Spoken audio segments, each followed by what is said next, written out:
안녕하십니까. 성경경제연구소 소장 정대영입니다. 알고 살자 경제. 이번 영상은 한국 경제의 30년 전망에 사용된 전제와 가정, 시나리오별 보다 자세한 전망입니다. 경제 성장률 등 주요 전망은 한국은행이 2017년 9월 발간한 인구 구조 고령화의 영향과 정책 과제를 기초로 하였고, 총인구는 2019년 2월 발표된 통계청의 장래인구 특별 추계를 기초로 하여 10,000명 단위에서 절상하였습니다.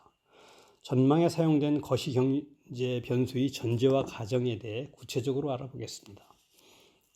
첫째, 경제 성장률의 경우 중립적 시나리오는 한국은행 자료의 기본 전망치보다 대략 0.3%포인트 더 성장하는 것으로 전제하였습니다. 중립적 시나리오지만 고령화 대책 등이 어느 정도 효과가 있을 것으로 본 것이지요. 낙관적 시나리오는 기본 전망치보다 0.8%포인트 더 성장하는 것으로 전망하였습니다. 고령화 대책과 경제구조 개혁 정책이 성공적으로 작동할 것으로 가정한 것입니다.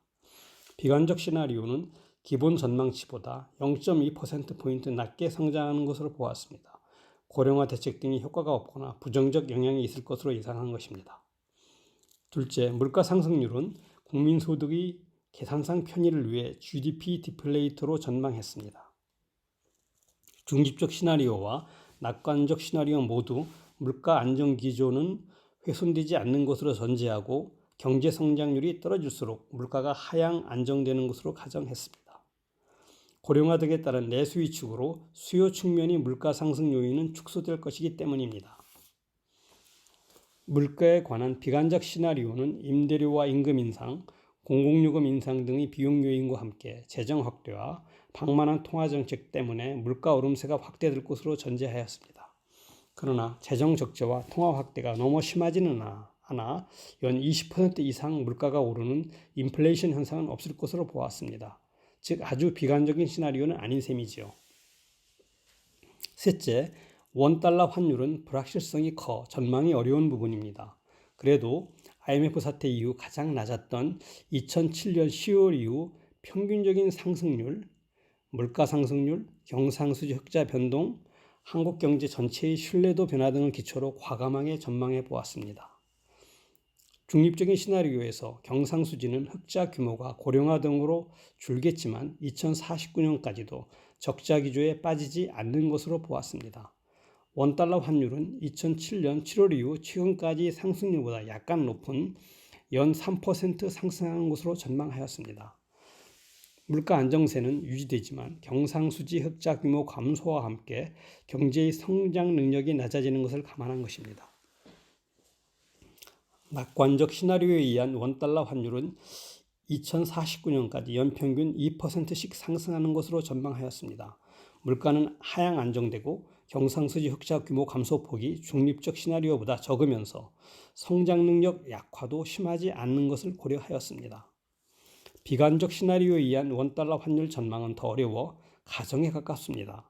경상수지는 흑자 기조가 고령화와 산업 경쟁력 약화 등으로 2020년대 후반 위협을 받고 2030년대 이후에는 적자 규모가 조금씩 커지는 것으로 전제하였습니다.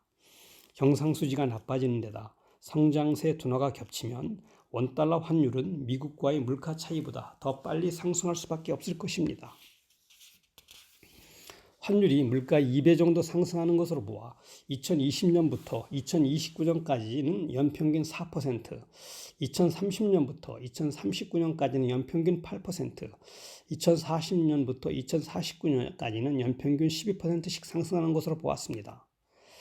2030년대 이후에는 경상수지 적자 등으로 외환 시장이 다소 불안할 수 있지만 국가부도 등 심각한 외환 위기는 없는 것으로 가정하였습니다. 지금부터는 시나리오별 전망 내용입니다. 먼저 낙관적 시나리오부터 보겠습니다. 경제 성장률은 조금씩 하락하지만 2040년대에도 1% 가까운 성장세를 유지합니다. 물가는 하향 안정세가 이어져 2040년대에는 디플레이션 가능성이 있는 연 0.5% 정도 상승하고 원달러 환율은 연 2% 정도 상승합니다. 이렇게 되면 미 달러 기준 1인당 국민소득은 2029년 말 36,500달러 수준으로 조금 증가합니다. 이후 2049년 말까지 37,000달러 내외를 유지할 수 있습니다. 국민 전체의 생활 수준은 지속적으로 향상될 수 있고 국력도 유지됩니다.